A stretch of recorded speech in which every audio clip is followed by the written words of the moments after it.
Здравствуйте, дорогие телезрители! В эфире программа «У книжной полки». И я ее ведущая Елена Бунакова. Как вы думаете, чем пахнет Рождество? Наверное, каждый из нас ответит на этот вопрос по-разному. Кто-то скажет сладкими апельсинами, свежей елочкой, пряностями, другой добавит яблоками и корицей, а третий вспомнит запах мороза и печки.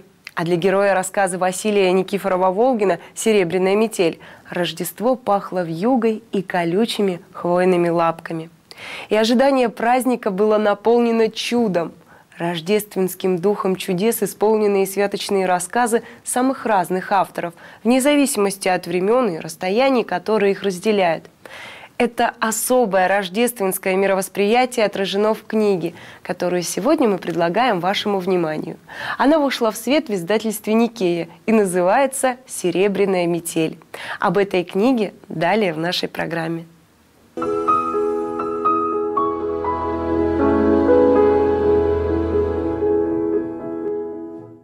В этой красивой праздничной книге собраны повести, стихи и рассказы русских и зарубежных писателей и поэтов о празднике Рождества Христова. И поэтому все эти произведения можно назвать рождественскими или святочными. В XIX веке святочные рассказы публиковались на страницах газет и журналов и со временем стали для читателей тех времен привычным рождественским подарком. Добрые и трогательные, печальные, а порой даже скорбные, назидательные и душещипательные. Все эти рассказы были направлены на то, чтобы разбудить дремлющие души людей, умягчить их сердца. Родоначальником жанра рождественского рассказа принято считать Чарльза Диккенса. Его рождественская песнь в прозе вышла в Англии к Рождеству 1843 года и была настолько популярна в Европе и России, что породила череду подражаний. Русские писатели живо восприняли опыт Диккенса, и этот жанр получил дальнейшее развитие. Рождественский или святочный рассказ стал заметным явлением русской литературной и даже общественной жизни. Федор Михайлович Достоевский писал, что Рождество, пожалуй, самый детский из всех христианских праздников, потому что Спаситель пришел в мир младенцем. Не в царских одеждах и не в сиянии славы, а смиренно и кротко появился он на свет. Младенец Иисус, рожденный в пещере и положенный в кормушку для скота, воспринимался как защитник всех обездоленных, бедняков и в первую очередь детей. Потому так много рождественских рассказов посвящено детям. В стремлении порадовать и осчастливить ребенка в праздник Рождества литературные герои и сами преображаются, мечтая о доброй и радостной жизни, о милосердном отношении друг к другу. Такие рассказы могут поселить в домах читателей праздничную атмосферу, отвлечь от житейских забот, напомнить о помощи страждущим. Рождественские праздники стали, по выражению Достоевского, днями семейного сбора, днями милосердия, примирения и всеобщей любви. О чувстве домашнего очага, которое одарит праздник Рождества Христова, вспоминал и Александр Блок. Как отмечают издатели, традиционный европейский рождественский рассказ имел светлый и радостный финал. Добро неизменно торжествовало над злом благодаря вмешательству чудесных сил. В русской литературной традиции центральное место заняли переживания героя и чудо его внутреннего преображения. Русские писатели затрагивают множество социальных проблем и порой неожиданных для Рождества тем, как, например, в рассказе Николая Вагнера «Новый год». Душевный порыв и попытку героя стать лучше, добрее, проявить братскую любовь к нищему очень тонко и иронично изобразил писатель Лазарь Карман в рассказе «Под Рождество». Зачастую рождественские рассказы не заканчиваются с финальной точкой, и многое из жизни героев остается за кадром. Это превращает читателя в соавтора произведения и заставляет его размышлять над дальнейшим развитием сюжета, как, например, в рассказе Чехова «Ванька». И даже праздничное рождественское застолье, пускай самое скромное, привлекает внимание писателей возможностью раскрыть смыслы куда более важные и глубокие, чем гастрономические. Так, например, в рассказе «Рождество на Соловках» автор Борис Ширяев повествует о праздновании Рождества с заключенными ГУЛАГа.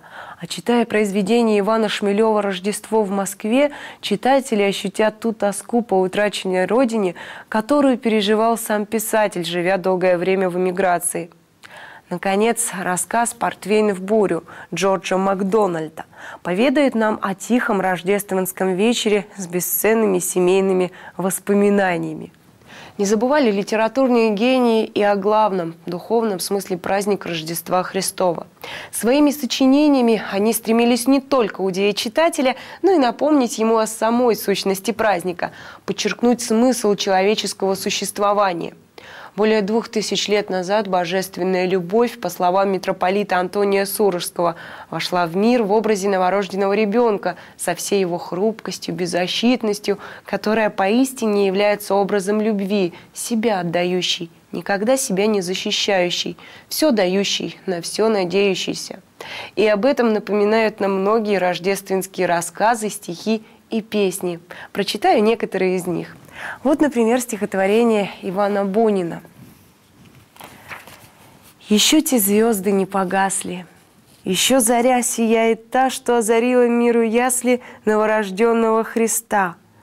Тогда, ведомые звездою, чуждаясь ропота молвы, благоговейную толпою к Христу стекались волхвы.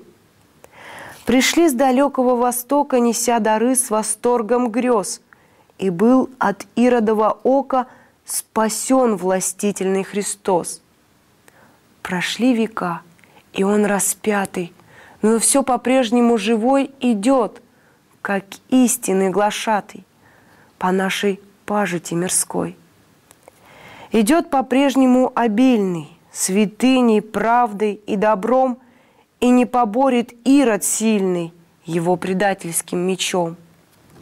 А так воспел Рождество Христово великий князь Константин Романов. «Благословен тот день и час, когда Господь наш воплотился, когда на землю Он явился, чтоб возвести на небо нас.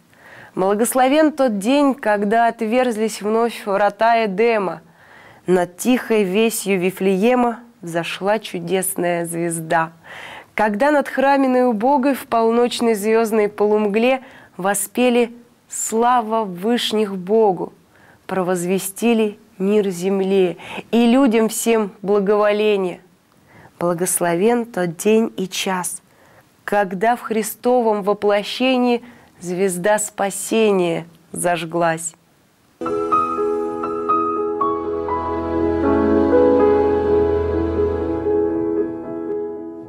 По словам издателей, чтение духовной классики, размышления о ней, обсуждение прочитанного в семье и с близкими достойно заполнит святые рождественские вечера, которые наступили сегодня и продлятся до праздника Крещения Господня. Уютно в теплом доме читать рассказы о Рождестве Христовом, которое, по воспоминаниям Никифорова Волгина, обдает тебя снежной пылью, приникает по утрам к морозным стеклам, звенит полозьями по голубым дорогам, поет в церкви за всенощный Христос рождается, славите, и снится по ночам в виде веселой серебряной метели. На этом наша программа подошла к концу. Новинки православной литературы спрашивайте в церковных книжных лавках. Ну а я, дорогие телезрители, поздравляю вас с великим праздником, с Рождеством Христовым!